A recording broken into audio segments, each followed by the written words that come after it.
Good afternoon. I'm Paul Carruthers, and I'm the marketing manager. No, I'm not the marketing manager. I'm the communications manager for Moto America, and this is Off Track with myself and my partner in crime, Sean Bice. I've been told my intro to the show sucks. I don't know how to, I don't know how to fix that yet, but the person who told me that's kind of overly critical anyway, so maybe it doesn't, maybe it kind of half sucks, but anyway, I don't know what else to do other than to introduce us and tell us that tell you all that we're here to talk about Moto America, a little bit of motorcycle racing in general, and even a little bit of life. Both Sean and myself know a lot about motorcycle racing, and I think we're old enough that we also know a little bit about life. Well, how are you out there in Ohio, Sean? Good. Hey, I'm doing real well. In fact, happy Halloween a day late. I'm Did you still in take costume. did you take your little dog out trick or treating? No, we actually tried to hide from trick-or-treaters. Do you get trick or treaters where you live? Yeah, we do actually, but I had to pick a friend up from the airport, and then I went out to eat, and so by the time I got back, it was they were pretty much done. I think adults have ruined the holiday, to be honest with you. I don't mind it for kids, but the whole adult dressing up thing drives me nuts. It's just crazy. Well, Although I did love Cameron Bobier's costume, I will say. yeah, he did a good job with that. Yeah. I don't mind the adult part of it, and I like the little kid part of it. I don't like the teenagers running around with like pillowcases full of candy that they've gotten, because Yeah. I think they sort of fall in that. There's that one group of like the kids should be doing it because they're kids and that's what it's for. The parents, that the adults can do it because it involves like a party and what have you. But then there's that in between where they should just stay home until they're old enough to party. That's my thoughts on it. Those tweeners ruin it for everybody. It's that is it the millennial age or is it the XY generation? One of those generations is just ruining it for everybody. So Across the board. Yeah. Hey, so I wanted to talk about this guest that we have today. Before we got him on, he and I will say he emailed us and gave us a list of topics that he won't discuss. Those are the ones I want to touch. Those are all the ones I think we should discuss. Yeah, especially the bottom two that I'm not even going to mention, but I will mention a couple of them, and it made me think of something. So, number one, he doesn't want to talk about American riders. Number two, he doesn't want to talk about foreign riders. Number three, he doesn't want to talk about racing teams. Four, well, he doesn't want to talk about, I guess I'll call him POTUS. And I will not read five, and he reserves the right to refuse to talk about any other topics. So he's definitely limited us quite a bit. But it made me think, hey, Paul, do you know the story? Have you ever heard the story about Van Halen and their whole thing about brown M&Ms? Did you ever hear that? I have not, Sean. Okay, well, so they used to have this thing, and it used to be an urban legend, but it's actually true. When they put together contracts, they had a contract that would say that when they were on in concert, they had M&Ms backstage, but they could not have any brown M&Ms in the collection. So everybody thought it was just an example of those guys being, prima donnas and all that kind of stuff. But as it turns out, they were actually pretty smart about it. They had a lot of stipulations in their contracts, and they wanted the people that they were working with, roadies and whatnot, to read the contract. So they buried this in there, and if they had if they had M&Ms with the brown M&Ms in it served to them, they would refuse it, and they basically said, "Well, you didn't read the contract." So that being said, So you never heard that story? No, and I just have, and I'm still not sure why. It's just to stick people, make sure that people read contracts and stick to them. So we're gonna bring our guest on here. Our guest is four-time Superbike champ, Josh Hayes. And Josh, I want to start by asking you had to sign a lot of contracts in your day. Did you ever put any weird little clauses in contracts, or did you ever have strange contracts or clauses that somebody put in your contract that, were kind of like that? No brown M&Ms or whatever. Anything like that? I rode for John Ulrich, so I had contracts with clauses that there was one that shall not be named clause in the contract. There was a few, yes. And all of them were based on some actual event or experience. So, and next I'm going to say to Paul, the not knowing where he was going with that story is exactly why all of your 1 hour podcasts are an hour and a half. And Paul still can't remember. Paul's been doing this job for this is year 4, and he still can't remember what his job title is. Well, I was wondering if I thought the new one might come with a raise. That's it. You might as well go for the money. They gave you an underling in Sean Bice, and you thought that was worth a raise, huh? Well, it has made my life a brighter place in which to live. Yeah. No matter what happens, Paul, you will always outrank me in Moto America. So you got that going for you. Endless source of entertainment. I sort of, I don't want to talk about teammates again because we beat that horse to death last week. But, I just got to make sure when they brought him in, I just wanted to make sure I didn't have a faster teammate. You know what I mean? That's right. So they made sure that pre-podcast conversation, very relevant. Very. So Josh, happy day after Halloween to you. Did you do trick or treating with Hawk last night? What was the plan? I did not take Hawk trick or treating. He is 11 months old, and I knew that if I took him trick or treating, it was really for me, not for him. So, and we live in a neighborhood that does not have trick or treating. We're in an agricultural neighborhood. It's minimum like 2.5 acre and mostly like plantations around us. So there's not really any houses to go to. And it'd be scary to walk up to my gate. Homes.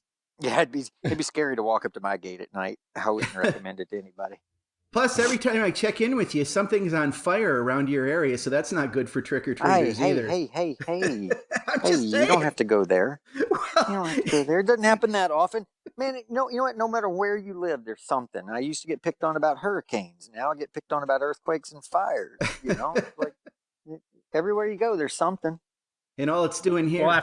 All it's doing here is raining all the time, so I think we're going to have to build an ark pretty soon here in Ohio. But go ahead, Paul. Yeah, I was going to say I would take this. I would take the weather that Josh and I have and a few fires over what you have without fires. I think you're right. Just I guess snow. You just point at snow and no mountains, and it's like, waste of life.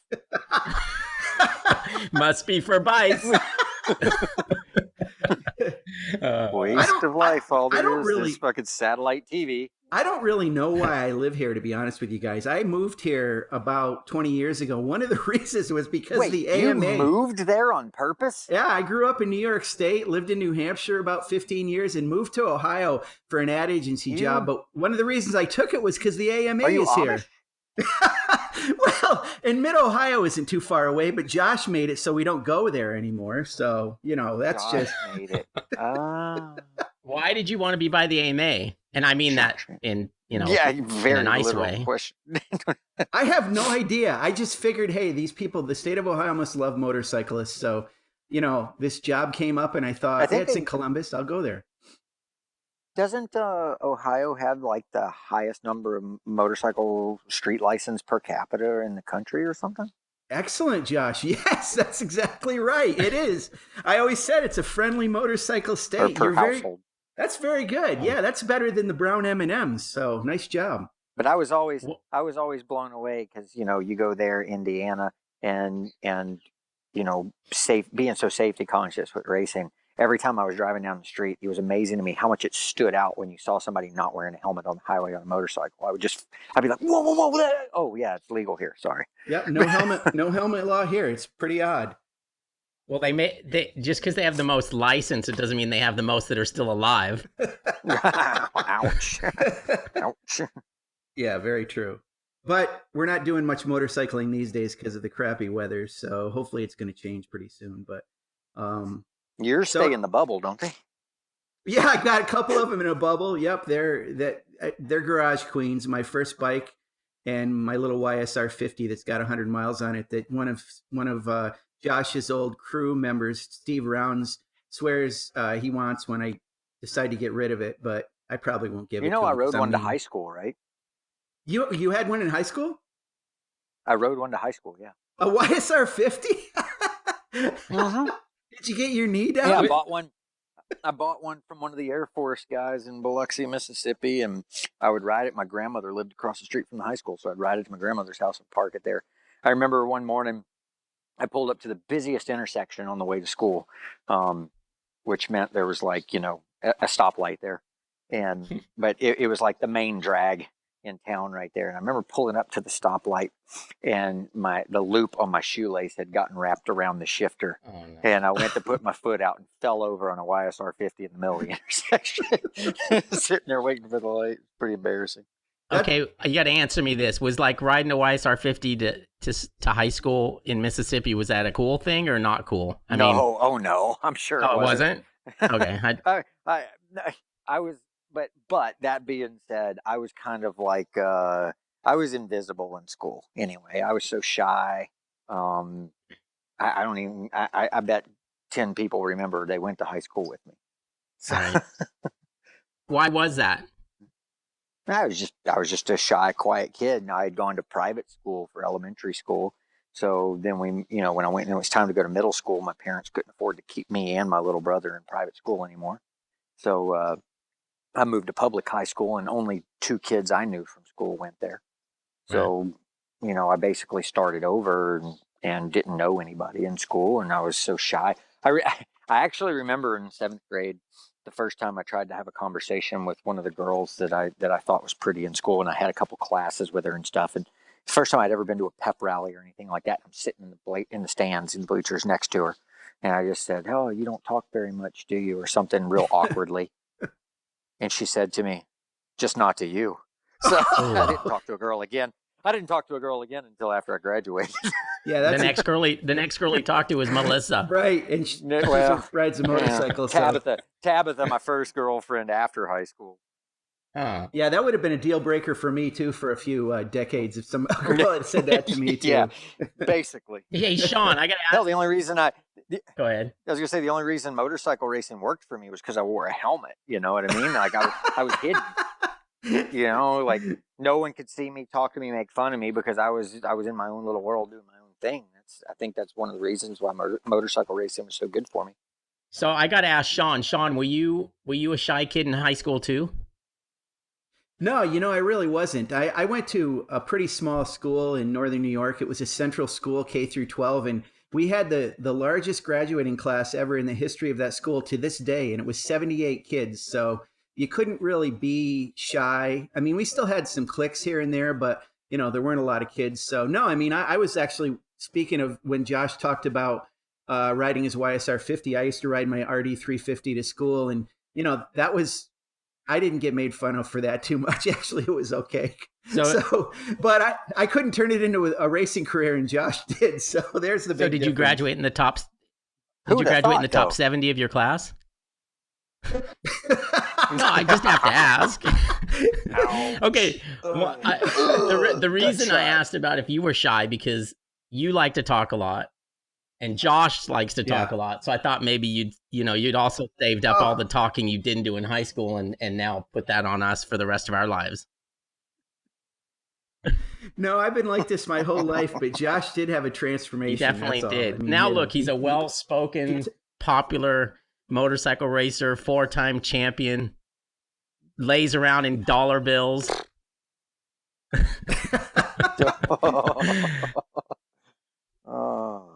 Had an interesting year this year, though, Josh, didn't you? Well, I don't know. I guess that depends on what you consider interesting. Yeah, I think he probably. Well, it wasn't. I think he kind of thought it sucked. You know what? No, it didn't suck. It didn't suck. It was just, it wasn't the perfect world. My life is fantastic. I'm blessed with how I ended up in life.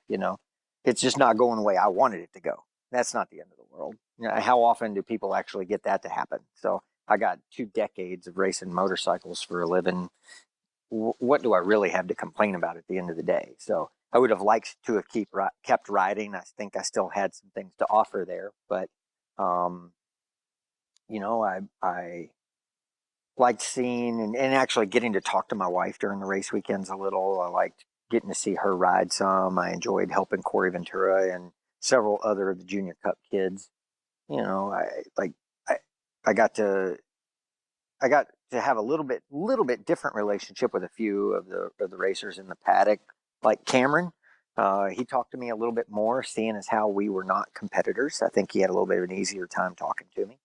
And I'm a big fan of Cameron too. And so JD, And even Garrett and I think we started a little slow, but the relationship in our conversations got a little bit better as the season progressed. And some of it I think just took a little bit of time for him to go down a road and figure out if it was right or wrong, and then have some basis of comparison which to talk to me about, and go, okay, I can see some value in that or not, and decide where to go with it. Hey, Josh, I got to ask you from that point of view. So there are some writers, and I'm sure you can agree with this, that can't really explain or can't really teach what they do. But you've always been able to be pretty analytical about your writing, and also you've been able to help other writers a lot and are going to continue to do that. So why do you think some writers can't do that and some can? What's the difference? I don't know, maybe two things. One is, I don't know if I just found a way sometimes to articulate it well in some areas, not all areas. In some areas, I could just articulate my thoughts clearly to somebody. And then I think that I think athletes in general, there are a lot of incredibly talented athletes that don't know why they're as good as they are. Mm-hmm. They just, let's use a golfer or something like that. I have to think so hard to keep it within a certain range, which is usually the fairway to the left to the fairway to the right. That's my range, right? Like, I mean, I don't mean my fairway. I mean the fairway that's left of my fairway and the fairway that's right of my fairway. To keep it in those bounds takes quite a bit of concentration. Mm-hmm. Where there are guys who are so natural at it, they just say, "Oh, I just want to hit it down that way. I think I'm going to aim it at that little tree," and then they just bomb it right down there, 300 yards, or whatever they do, because they just have a feel and a natural way of hitting the ball that makes sense. So, a person who can hit a ball like that can't always articulate how he goes about doing it. He's just swinging the way it feels right to him. The job of the rest of us is to study that and figure out how he does it and try to articulate it to the people who don't do that naturally and get them on the right path. And motorcycle racing was a bit the same. I was not the most talented guy, but I wanted it really bad, and I was willing to risk a lot to figure it out. And I had to figure it out in a few ways. And in figuring those things out, I learned a lot of lessons the hard way, and those lessons stuck. And I remember the process of how it went down, and what the feeling was, or the things I was thinking about during that process. And I see people, because I lived a lot of the mistakes to get to the right place, I recognize them in other people, and I can say, hey, I've been down this road. This is why I did it a little different, and this is what I tried to do, and here's a way to go about approaching it and see if you can get the same results I did. This year, when you had the test with this year, which you guys tried to break the internet. I said that last week with Westby Racing, and you rode Matthew's bike quite a few times this year, and I'm sure he talked to you about it as well. He wants that Magneti Marelli electronics really bad. You came from an era when you didn't use a lot of electronics, certainly didn't use much TC, to actually using it. You rode that bike. That bike has a stock ECU on it. Tell us what that was like, and if you were able to help him. I before you broke the bike, of course, but go ahead and talk about that if you would. I think what the Westby team wanted from me was basically an evaluation. Mm-hmm. And just, we have a YEC system. I had ridden a YEC system a few times before when I rode with Yart. I'd ridden my wife's bike, a few things like that. And they wanted to compare it to someone who had ridden a bike with advanced electronics, with the Magneti Marelli stuff on the factory team for a long time, to say, hey, look, can we be competitive with this? Or there were quite a few times, I think, whenever Matt would get on the podium and he would look at every other bike on the podium, which were one of the two of the four factory machines out there that had Magneti Marelli electronics on it, and go, is that the reason that they're beating me? And so they just wanted me to give them an overall look of just what I thought on the system. So I think they already had the idea in their mind that they were going to go one direction or the other, but they just saw it as a good opportunity to get an evaluation. So riding their bike, it was a little bit of a I think all of us had this beautiful idea. It didn't go down like we had hoped that it would, that I would just be able to go out there and do laps all day long. Unfortunately, with having a malfunction on the motorcycle, and then just, you got a rider that's based around, or a team that's based around one rider, and now all of a sudden you throw two Superbikes on the track. That's a pretty complicated bit of stuff. So it was fun to ride the bike. It was hard because it had been December since I had ridden a motorcycle in anger. And so it was taking me a little bit just to get my head up to speed. And I think I only got about 20, 25, 30 laps all day. So tires have changed since I raced. They were using the big tire, but also softer rubber. The standard tires were softer than what our softest tire was last year. Things like that. So it was quite a bit to take in. Also just learning a new machine and based on Matt's information, but the bike that I ended up riding ended up being a little bit different from Matt's in a few ways. And I just kind of passed along that information. And quite honestly, I'm not sure if they left more confused than when we started or not, but I definitely had a few ideas and a few reasons of why I think X, Y, and Z.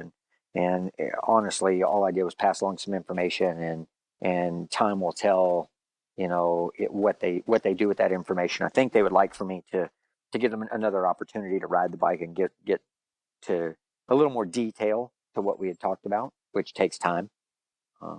But it was hard to even get to the point where I was spinning the tire because I hadn't ridden a bike with that much grip, and power in quite a while. And I had no idea how the electronics would react. I was trying to get to that point where I could figure that out, but I didn't know how they would react. So you don't just go out there and lean it over and pin it and see what happens. Did it tease you some more to want to return to racing? Did it kind of put some finality? How do you feel about that at this point? I don't know. I think it confirmed that you don't sit on the couch for a season and come back the same rider that you left. Right. I definitely feel. Excuse me. I definitely didn't feel up to speed. Yeah. I definitely didn't feel what I would consider up to speed, and I there's no way I would have jumped on a motorcycle in a weekend be winning races. It would take some time. Mm-hmm. But watching on the sidelines, I was able to see a lot of things that I felt like got away from me in the last year or two that made me successful. And so whenever I was riding, I was able to think about, man, if I could do it over again, I would be working on X, Y, and Z. And one of the things that I would like with the YEC system was the simplicity, that you wouldn't spend so much time working on that. And I could go back to focusing and working on my riding a lot, which was one of the things that I spent so much time working on that made me successful. I got a question for you. The back to helping those kids.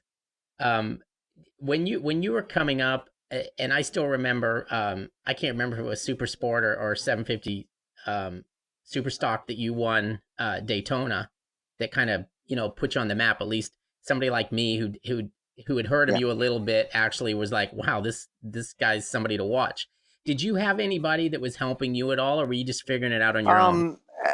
So it was 750 Supersport at the time, 1999. I had kind of grown into pro racing with John Ulrich's Valvoline Suzuki team. And we showed up at Daytona. I wasn't even supposed to ride 750, but Ryan Landers had gotten hurt. John Hopkins wasn't old enough yet. And so I just said, hey, listen, you're going to have the 750. I'm supposed to ride 600 Formula Extreme. Do you want me to ride that 750 while it's here? And then I ended up having an epic weekend and winning the race at Daytona, my first pro weekend, full, working on my season. And at the time, honestly, of course, I can't say nobody was helping me, that I was on my own. I was on my own in a sense, but I when I started racing as a novice in Wera stuff, I teamed up with Grant Lopez, who lived local to me, and we traveled to all the races together and helped each other, and just made life a little lot easier because we were riding the same type of motorcycle and traveling to all the same places. So we were able to make it easier for both of us to do it, rather than it just being a hobby that I did once or twice, a couple races and disappearing. So I had Grant as an example right in front of me, and there were some things I think he was a bit of an eccentric about, but for the most part, he had an attitude that was just like, I don't care. I'm just here to race. I want to race the fast guys. I want to beat them. I'll do whatever it takes. I just want to figure it out, and I want to get there. And I had a lot of things that I got to see as an example from him that were embedded into me very, very early in racing. And so I would say that, that moved on to where I was competing against him all the way that 4, 5, 6 years up to my first pro race, between him and Trey Beatty and a handful. The list is long because back when I was club racing, Wera Nationals, FUSA, these were big series with big grids of people racing there. So I was getting a ton of racing experience, even at the amateur level. And, I would say each of those guys that I was racing against are people I was learning from. And it was the same thing. My heroes in racing, I didn't watch or know anything about racing prior to me starting racing. So whenever I got to nationals and I got on track with Rich Oliver, Miguel Duhamel, Jamie Hackey and I had raced against some in the amateur stuff. But, the list was so deep. Doug Chandler, Matt Melandri, like all these guys were out there. And I got on track with them in 600 Supersport. And these are my heroes that I was watching on TV. And all of a sudden I was on track with them. And I would see them do things on the racetrack and be like, oh my God, like I got to figure out how to do that. I remember one particular instance with Miguel where he did something at Sears Point in front of me in 600 Supersport. And I was just like, all right, well, I guess if that's what you have to do to win Supersport races, I'm never going to make it. My career, I might as well pack it up and go home. But, I went back and hunkered down and said, well, I guess I'm going to have to figure out how to do this if I want to do it, and started working at it. And so there was no person in my corner standing over my shoulder, watching me ride, telling me what I needed to do.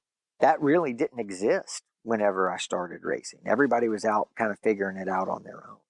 But at the time, there was a way to get a lot more experience prior to getting to pro racing. So right now we've got these junior cup kids that only have a year or two of motorcycling experience showing up to race junior cup at the national level. And they're racing, to be able to do Moto America, they can't really afford to do a lot of club racing also. So they're doing 9 races in the season, and that's their experience level. And so I'm able to offer and bring something to them of 20 years of experience of racing a lot that hopefully I can help fast track them a few lessons. Let's go back to that 1999 Daytona race. Did that surprise you as much as it surprised the rest of us? I don't really know. I don't know how to answer that question. Like, I don't know what my expectation was. I can't really honestly tell you. I think I was pretty blown away to show up and win, right? I was more blown away by what I did in 600 Supersport. 600 Supersport was just flat out amazing to me. But that bike I loved that 600 at the time. In 1998, I had won everything I touched on that bike. And then I got to AMA Nationals and we show up at Daytona that very same weekend. And I'm sure that the 750 race helped me, but I qualified on the front row. I qualified, was it third? I think they put 4 on the front row. And it was Miguel, Rich Oliver, me, and then Nicky. And the next Suzuki had the number 1 plate on it. It was Steve Crevier, and he was on row 4. So wow. I was, that blew me away more than anything. I remember qualifying, rolling out with Jason Pridmore, Richie Alexander. Jason was a friend. He had raced with me in some Wera stuff, and we just knew each other not well, but we had met and kind of talked a little bit, and he was being cool and helpful with me. And I rolled out with him because you remember they used to do even numbers and odd numbers. They broke it into 2 groups for qualifying. And so we rolled out, and Jason and Richie and I rolled out together. And I, by luck of the draw, drafted the 2 of those guys into turn 1 at Daytona to start my qualifying lap. And I remember getting into turn 1 and I thought that I'd lost the front or something. I'd drugged the cases or something in turn 1. And I was so afraid that I was holding them up that I was just going for absolute broke, thinking that I was killing us, right? Like, oh my God, I messed up. I'm leading through the infield. I'm ruining everything. So I come out onto the west banking and I'm tucked in as tight as I can. And I'm like, okay, well, I guess they're just waiting until after the chicane, and they're going to pass me to the finish line so that they can get the lap time on me. So I make it through the chicane, and I make it all the way to the start finish line. I go through turn 1, I turn around, and I'm by myself. And I go, oh man, I hope I didn't screw him up. And I just pulled away, and I was on pole at the time, with 30 seconds to go. Miguel and Rich Oliver drafting together go about getting the time they needed for pole. And it was all pretty amazing. And the thing that probably was even scarier was John Ulrich was so blown away that his wheels were turning, and a guy who had been pretty hard edged with me was all of a sudden being really nice to me, and I was a little scared, quite honestly. So it was that right there made things quite overwhelming for me when that happened. Josh, can you point to one race in your career, or can you say what was your greatest single race win in your career? Is there any that sticks out? Probably the one that stands out to me the most would be 2006 Formula Extreme at Mid-Ohio. It was for the championship in Formula Extreme. We were racing against Eric Bostrom and Jason DeSalvo for the championship. They were the factory Yamaha, basically Superbike team. They got a warm-up year in Formula Extreme with the R6 and then moved up to the R1 for Superbike. And, Honda had a history of doing well in Formula Extreme, and they had decided not to run the factory team for the season. It was just going to be, Kevin Arian's team, and myself and Aaron Gobert were there. And we got to the last race. I had finally started winning some races at the end of the season. I had been beat by Eric at that racetrack only a month prior. Then we showed up for the second race of the year, and I've never been more ready to go for anything in my life. And I went out and just put together a performance that I was extremely proud of, and everything just happened like it was supposed to. And it's one that I'm very, very proud of. That's cool. I actually have one for you too. It's not a single race, but I'm trying to remember the year, and you can help me. I think it was 2013, but it was the double. It was Barber. It was the year that Dane got the double in Supersport, and I think you won both Superbike races, and it was ungodly hot that year. And I just remember that you came into that weekend, and fitness was really important, and I was just blown away by the fact that you had such fitness and were able to come through and be so win those races. Was that 13? I remember 13 being difficult because Josh Herron was riding. He was riding really good. He had been out of the top 10, had followed me for one lap at qualifying and ended up P2. And in the race, I knew I couldn't get rid of him. So I had to just keep the pace at my absolute limit for the race distance and just get him to think about the gap behind us instead of the gap to me. I needed a mistake or two out of him, and I had to try to pressure him from the front to do that. So I do remember that about the weekend, and I think I won both races that year. And it was always hot at Barber, so it was probably hot that weekend too. Well, I think that might have been one of those years that we raced in like July. Yeah. So, and then went from there to oh no, that was 2012. We went from there to. I think these trips down memory lane would be better if any of us had good memories. Right. Yeah, well, you need a couple more racers to talk, and put it all in perspective. Oh, I remember that weekend, and then we start remembering more and more things. Right. It's like my mom always says that my dad can't remember like anybody's birthday, but he can remember like where he finished at Le Mans in 1968. Yeah, well, attach an emotion to something. Yeah. That recall is pretty amazing. It is. Josh, you mentioned Herron. What do you think of what he did this past year and where he's at now? He seems like a different racer than he was when he was your teammate. Do you think so? Absolutely. I've told him so. I think that I don't know, maybe Richard Stamboli was just the perfect attitude for Josh to have around him.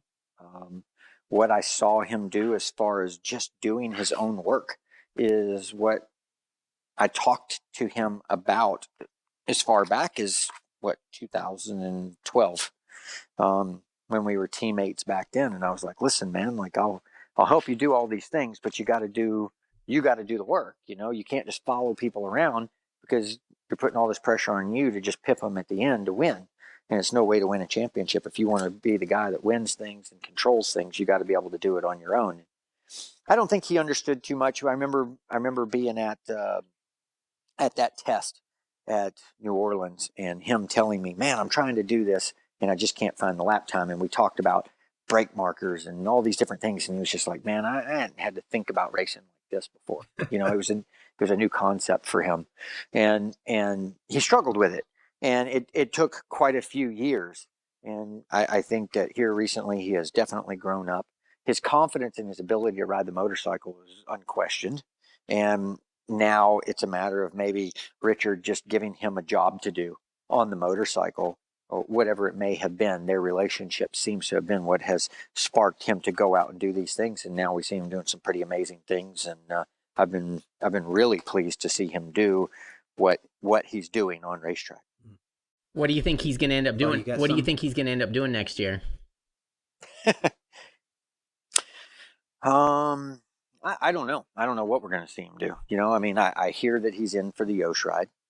And then I think that there is still opportunity for him to continue with the attack program. So in Josh's vision of the world, you know, which may or may not be popular or correct, in my vision of the world, I like what he's doing with Richard. Like I said, I think Richard has been a very, very good thing for him. Look at what he's done this year. And given a full season starting prepared at race 1 could be, you know, the best stuff we've ever seen from the guy. As much as we all would want that Yoshimura ride, and as good for him as, you know, like the idea of getting on a factory program like that sounds, based on what I've seen this year, I think he should stay put with Richard and continue the growth that he's doing, because I think he can win from there. And it's good for Richard. It's good for him. We need that team in the paddock. And if Richard were to lose Josh, from what I understand, there was potential sponsorship, but based on having Josh on the bike. And I would sure hate to lose that team, because I think it's a quality one that we need in the paddock. So as much as I want to see an American on that Yoshimura ride, I hate to lose a team. And then now we've also seen, I think it was Road Racing World had a story, and actually was they quoted Stamboli that he has talked to Marco Melandri as a backup in case Josh does leave. So there is a good opportunity that, you know, even if Josh does leave, that we don't lose that team, which would obviously be good. And I mean, having somebody like Marco Melandri in the series wouldn't be a bad thing either. Yeah, I mean, I see the benefits to having somebody like that in the series. I'm not wanting our series to become the European series in America. I don't want this to be BSB in America. Right. You know, it's not what I want. I want to see our American riders. I think JD Beach has a resume that says he should be on one of these quality motorcycles, and the fact that he's not is disgusting to me. So, have you talked to JD lately? I don't know. Josh, have you talked to JD? You're close to him. What's he up to? We haven't talked too much here lately. I think he's still just trying to figure out what his program can and can't be. I don't know too much. I honestly, I haven't, you know, I read a little bit of blurbs here and there, and I have you, of course, call me weekly, Sean, to tell me all the gossip that you hear, and Chuck Giacchetto calls me about once a week to talk about all the gossip he hears. Oh, you know everything. That's what I hear. Yeah, I know more than I want to, but you know, I don't have a lot of information. I basically just point out to these guys like what I think they should be doing. I think that this is a time that's very difficult in road racing, and it is as much a popularity contest as it is about results. Results aren't the only thing. There was a time when results were enough. There were enough rides out there that somebody was going to give you an opportunity, and right now it's not the case. So you better be playing all your cards right if you want these opportunities. So I understand, you know, I've been around long enough to see teams just want something new and exciting too. JD's been in our series for a long time. I was that guy. I had been in the support team system for 10 years. And Keith McCarty finally gave me an opportunity, and I finally got to show what I could do on a superbike. And we were so close to never knowing, because I was an old name, because I'd been there for 10 years. and just getting passed over because they wanted somebody new and fresh. Mm-hmm. So I hate that for JD. I think his resume from winning the Rookies Cup championship in Europe to winning Supersport before, when it was basically Super Stock here in America, to winning Supersport here in America. He's got some experience where he was fast on a Superbike when he was a kid, and he's grown up a lot since then.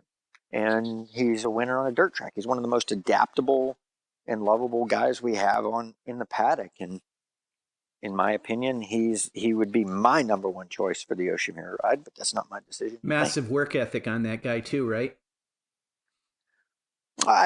Yeah, I mean, there's no question he's willing to work harder than anybody. I think he does. He's done it. You know, I think last year he did it to his detriment. He actually worked himself into the ground and did damage to himself because he was trying too hard, and you know, like that goes a long way. I don't know that JD would get on it and everything would be perfect from day one, but everything JD has shown me over the years is that if you can get him to win one race, watch out, because then he starts steamrolling and figures it out. And I've seen him do that, get beat down, and then fight his way back into it again.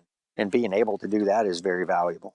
Well, you worked, Josh, this year with Corey Ventura, with Melissa's team, and he's 16 years old. He's been racing for a couple of years now. He's a little bit of a veteran, kind of. But what do you see in him? And also talk about what you think his pathway is going to be, because he seems like he wants to get on a 600. He wants to get on a bigger, a 1,000. He seems like he really wants to push himself. Where is he at with that? Yeah, the Junior Cup kids that I was working with, Corey, I ended up spending probably the most time with because he did the program with Melissa, and he came here and he stayed at our house a lot. And we, it's funny, like our relationship changed a lot because when he came to my house originally, he was a 15 or 16-year-old kid who was going to stay at Josh Hayes' house, and he was like, ugh. So I could barely get him to talk. I couldn't get him to really give me much because he was just, I think, a little overwhelmed with the situation. And so I got the opportunity to spend enough time around him that the relationship grew to a friendship. And we got to talk very, very blatantly and honestly about a lot of things and see a lot of things. And I got to experience quite a bit with him, getting to go do the master camp at Valentino's ranch in Italy with him, and as well as see him week in and week out, helping with his cycling, helping with his motocross, like all these different aspects that we worked on. I got to see him take each of them and grow and improve with them. And especially with the road racing, being there every day. This year, the Yamaha was a little outgunned in the Junior Cup. And to see him keep a positive attitude, talk about this is what you got to work with. You're not always going to have the best bike on the grid. You got to keep fighting. And to see him do that, and then at the end, and learn a few things about himself, and make the adjustment and the adaptation, and become such a consistent contender in the second half of the season, I was really proud of. And it makes me think that, yes, he's a smart kid, he's a talented kid, and he does have it. So the big issue is the just lack of experience and the cost of getting that experience. What it is, it makes it very difficult for us to catch up with the guys that are doing it in Europe where it's more accessible. So as far as I know, he is very excited. He wants to move up and race against the fast guys. I think that that's something that I really appreciate in him, because it's how I felt when I was a novice club racing. I would have turned expert in a race or two if they had let me, because I wanted to race the fast guys. I wanted to go race nationals before I was probably ready to go to nationals, because I wanted to go race the fast guys. And I wanted to get out there, learn how to do what they were doing, but I couldn't do it if I wasn't out there with them, is what I felt like. So I think Corey has a little bit of that attitude too, where he's like, I know I'm not going to walk out there and win these races, but I'm on the upswing. And while I'm on the upswing, I want to go out there and learn everything that I can. And so I don't know what his path is going to be next year.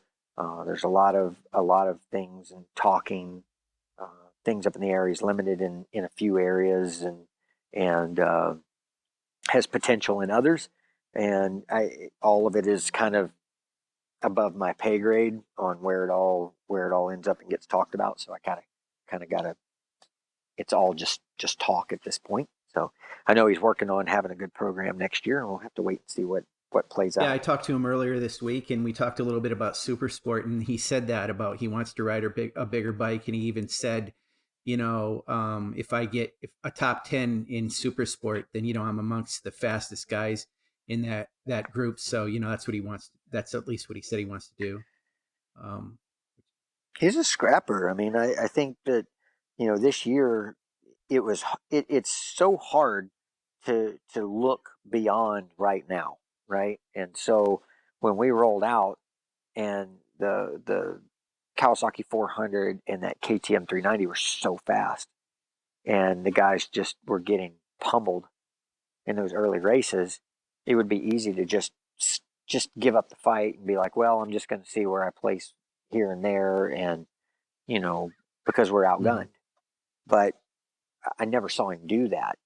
He would actually do some pretty good stuff. He would start out so fast and kind of set the bar on how fast everybody could go, and then those guys would catch up using him as the example. Oh, I know we can go this fast, and then they'd actually kind of work their way to there and surpass it. And he would get stuck, and then we worked on a few things to help him continue improving, and that started to happen. And I mean, he's the only Yamaha to win a race in the dry on the season, and was a podium finisher multiple times. And he saw a few guys that were doing a few things a little bit better and went about learning how to do that better himself.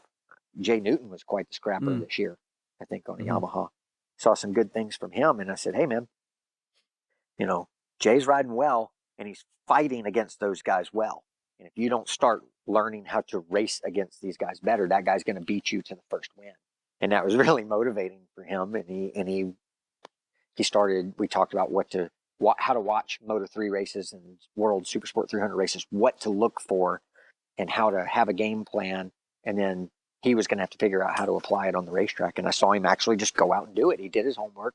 He went out and he applied it on the racetrack. And so seeing those things, seeing that kind of growth, and it come to him in that way, made me think, yeah, this kid's got a good chance to make Not to mention, he's so polite and respectful.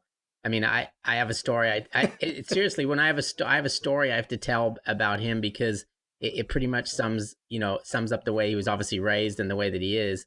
But a bunch of those KTM kids, when it was the KTM class, a bunch of them came up to the media center at Barber, and they pulled the chairs out, and they were all sitting there because they could watch TV, and it was it was air conditioned and it wasn't 1,000 degrees, and they were watching the Superbike race, and then they all got up and left, and you can imagine that the media center looked like kindergarten had just got finished, and there were chairs and everything everywhere. And I was actually still watching or getting ready for the press conference or something, and I watched Corey pick up all the chairs and stack them and put them against the back wall where they all came from, and the rest of the kids were gone, but he picked up after every single one of them and made that press room look like it did when he showed up. And I was like, that's just a good kid. I went and told his parents, I'm like, I don't know if he's going to turn out to be a great racer or not, but you've raised a good kid there, and that's important. And yeah, he's always been respectful. He's nice. I ride bicycles with him, and he's like, oh my gosh, thanks Paul for riding with me. Oh, Paul, thanks for this, thanks for that. And it's not that common anymore. I always got a kick out of when he would be in the press conference, and after he got done talking, he would always end the press conference by doing what, Paul? He'd say, thank you, Paul.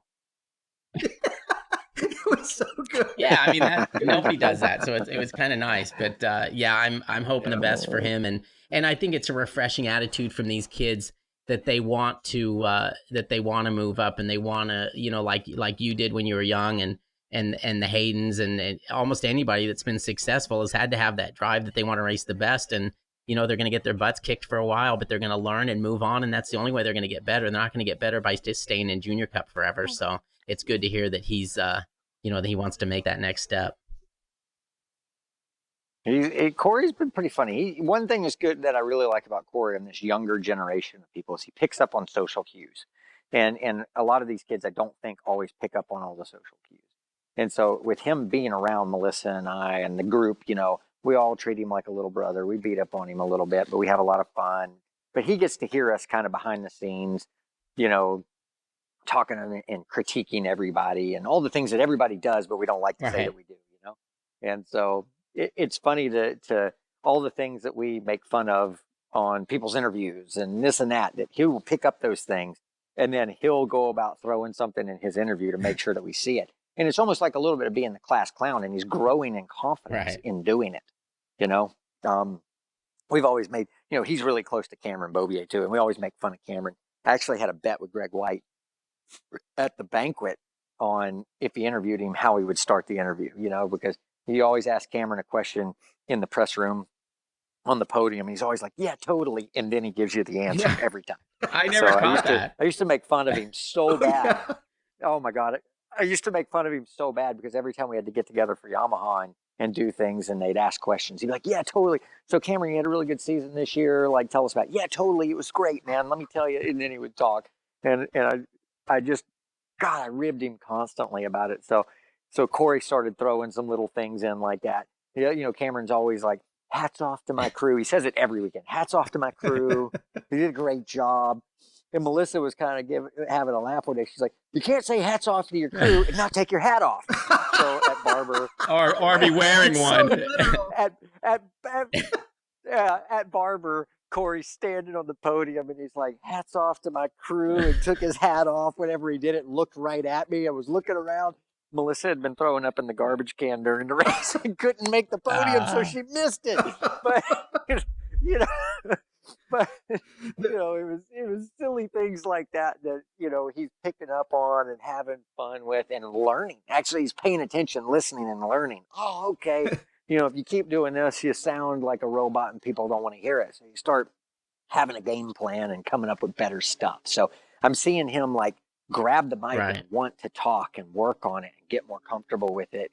And he's, from what I see, without pushing too much, he's just picking up on, oh, okay, I heard Josh say you got to work on this stuff because we got to play all your cards right. It's a popularity contest as much as it is results. And he just heard it, and he's taken his own initiative to start working on those things. So I keep blowing, you know, Corey's horn a bit right now, but I get to see it every day because I'm talking to him more regularly. Right. That I see him. I wonder where that hats off thing started, and why. They heard it from NASCAR or something. Who knows? The MotoGP guys, the motocross guys, something with NASCAR. Ricky Bobby or Talladega Nights. I don't know. It's just every time I hear it, you know, it's funny. After Ricky Bobby, my thing was with all due respect. Ricky Bobby, you can't say anything you want just because you say with all due respect. Yes, you can basically say with all due respect, you're a dickhead, and it's supposed to be okay. It's never respectful after with all due respect. You don't know what the hell you're talking about with all due respect. The other one that always cracks me up is these guys on the podium. They'll say, you know, I can't thank so and so enough, but they'll go through and they'll go, I can't thank. They'll have their list and they'll forget to say enough at the end. So they literally said, I can't thank these people. So well, I mean, there's a lot of things that racers do, and you pick up on them over the years, and it's always like, you know, one of the popular one is like, you know, I just rode my own race. And I always want to say, maybe you should have ridden the guy who beat you's race because it was a little fast. I mean, I'm sure I had my own, and if anybody was paying attention, they could be like, "Oh, Josh always did this." You know what I mean? Like, you know, one of the things, you know, Josh, one of the things you didn't do that a lot of riders do, and I've never told you this before, but a lot of riders go, so then I just put my head down, and you didn't really ever say that because it's kind of like, what, you didn't put your head down before that? I mean, I never understood. I only rode one way. I went as fast as, like, I'm cracking up when people are like, oh, saving my tires until blah, blah, blah, blah, blah, blah, blah, blah. And I'm like, it was 24 laps. I rode as hard as I could from lap 1, and I put the same effort in on lap 24. It was the same. You were just riding your own race. Change. I went saving the tires. Like, I figured, hey, I'm going to ride so fast we all have shit tires at the end, and let's see who could do that the best. Right. That was my plan. Right. Put the pressure on everybody else to do that. Worry about that crap. I'm just going to go as fast as I can. I get teased because I say to be. It never I get teased because I say to be perfectly honest. Now I catch myself saying, and I'm like, because they're like, "What are you, full of shit the rest of the time unless you say that?" And I'm like, probably. Yeah, to be perfectly honest. You do say that a lot, Paul. Paul, you do say that a lot. To be Yeah, I need perfectly to honest, you stop. do say that a lot. I need to talk my own race. Hey, Josh, I've got a question for you. I Oh, remember last year, you'd talked to Wayne a couple of times about what was going on with classes in the series, and then this year, so we had Twins Cup and we had Stock 1000. What did you think of those two classes? And you raced in Weirus, so I think you're a good one to comment on those, bringing those in. What's your assessment? Uh-oh. God, man, why you gotta put me on the spot? Well, Twins Cup. Let's start with that. Um, it's I don't I don't don't think it know was what what to you say. thought it was going to be. Was it? No, it was exactly what I thought it was going to Okay. Well, there you go. be. The problem is I don't know if it was what it was meant to be. Okay. That's what I don't know. Like it the feeling I got to make racing good doesn't mean you need more classes to me. Mm-hmm. It doesn't mean you need bikes on the track every minute that we're at the race for 3 days straight. For me personally, I would rather see us put a premium on track time for the big show that you're there to see. I'd rather give them more time than just put more classes on the racetrack. I think at this time, pro racing is not what's broken. Amateur racing is what's broken, and now we've basically taken a few amateur races and ingrained them into our pro racing arena. Mm-hmm. And there's not enough dollar bills. I don't know the answers. I don't know if you're diluting the guys from going to the big class because now they have this introductory class to do it. But it's hard for me to bill these as pro classes when if the feel of the class is we're trying to get the locals to come take part in the nationals, right? We go to their area and people who are racing these bikes, these classes are big. These are the guys we just need them to show up, and they're not quite getting enough experience in their region that they can show up, like they did back in the day. You remember Robert Jensen used to show up when we came to Brainerd and a few of his local races. He was club racing for a living, chasing contingency money, and he would show up to an AMA National when there was 15 paid guys on the grid and finish, in the 7th to 12th range. He got into those guys that were paid to race, and he wasn't doing pro races. He just did it when we came to his area. Right. So Jason Farrell was like that a little too. Yeah.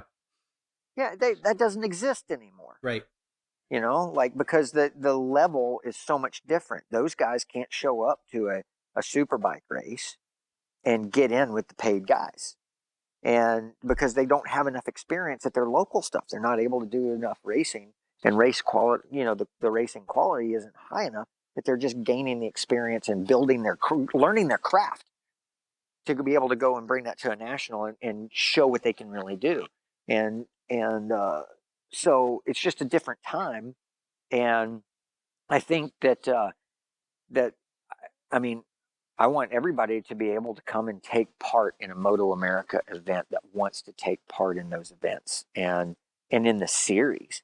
But I want you to do it properly. I want you to build your craft, and I want you to put together the right program and show up to the couple races in your area with the best of everything that you could possibly bring and put on your very best show in your local area. I want your stuff to look good, and I want you to ride with all your heart and see where you really stack up.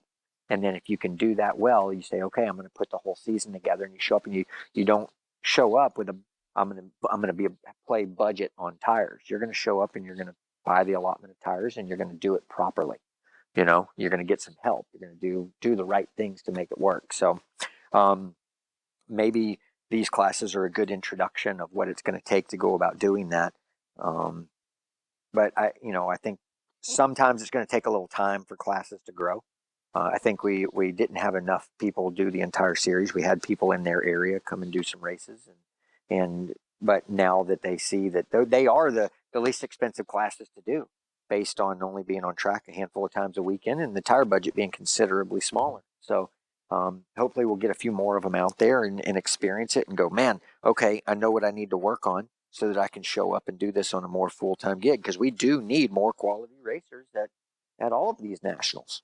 I think some of the riders have different motivations. I mean, talking with Chris Parrish, he's 41. He doesn't have any aspirations to necessarily move up, but he enjoyed kind of, the summer going around and going to some of these tracks. And he's going to come back next year and defend, he's going to have that number one on his bike. But you take somebody like Andrew Lee. I mean, I think he really used Stock 1000 as a possible springboard to do more, possibly get into Superbike. So there's an interesting thing there. I think some of these guys can advance with it. Do you think so? Yeah, I mean, to me, I look at Stock 1000 and I see it more streamlined with where we're going, right? The hungry people who are wanting to get to nationals at their local races are riding, the 600s class, and they're riding the 1000 class. So that is a more realistic and a linear introduction into our series. And so seeing those guys show up in that series, I felt like it was a little more competitive than the twins.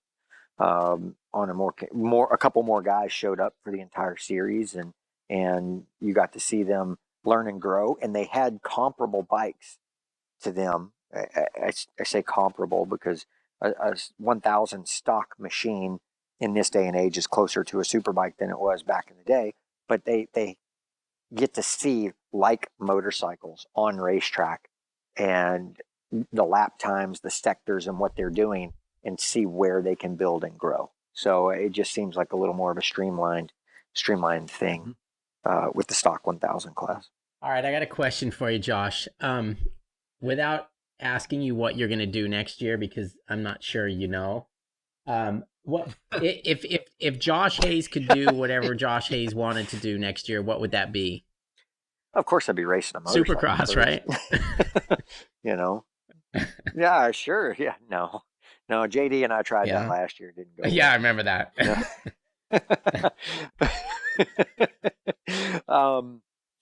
No, I mean, I love racing motorcycles. So if I could be out there racing the Superbike, that would be the first thing that I would love to do.